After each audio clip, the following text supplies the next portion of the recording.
अस्सलाम वालेकुम जी, वेलकम करता हूँ आपको मुर्तज़ा गार्डन चैनल पे।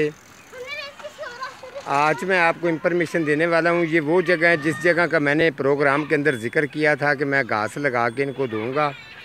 और मेरे साथ जो है ना, आपको पता है कि ये बहुत सीनियर कारीगर हैं। इनका छोटा भाई भी मेरा शागिर्द है और उसका छोटा भाई भी शागिर्द है, तो इसका नाम रफ़ीक है।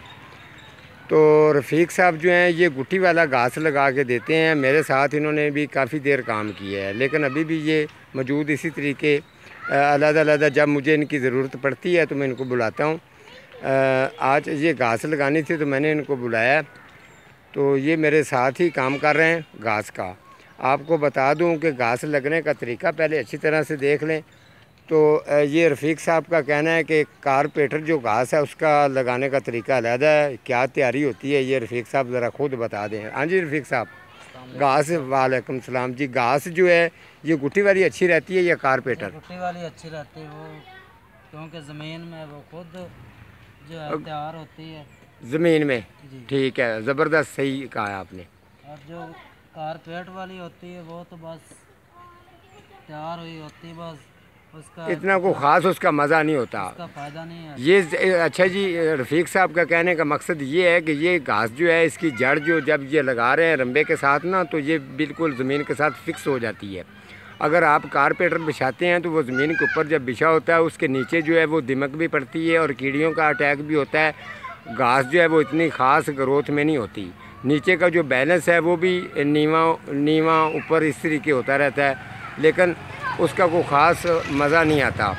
ये मैं घास जो लेके आया हूँ, घास आपको मैं चेक करवा देता हूँ। ये भी अच्छा रफ़ीक साहब, इतनी गहराई में ये ज़मीन टोन है जिस जगह पे घास लगा रहा हूँ, ना इससे पहले इधर किसी ने लगाया होगा, ना इस जैसा गहरा कोई इधर कारीगर लगाता होगा। जितना मर्ज़ी बड़ा कारीगर है वो इधर से ये मेन के ऊपर ही मैंने लगाया है, आके चेक कर सकता है।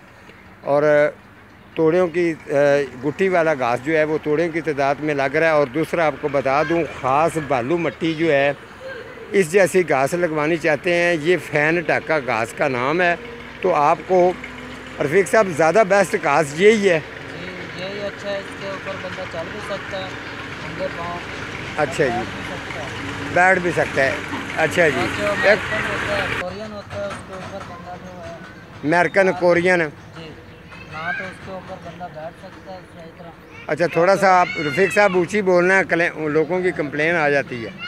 मैंने कहा कि अमेरिकन जो घास है या कोरियन घास है उसके ऊपर बंदा बैठ नहीं सकता, ठीक है, पाँव, क्योंकि वो नीचे से ऐसे चुभती जैसे सुई चुभती है। सही कह रहे हैं जी। अच्छा, रफ़ीक साहब का कहने का मकसद है कि फ़ैन ढाका घास ही जो है वो ज़्यादा बेस्ट है।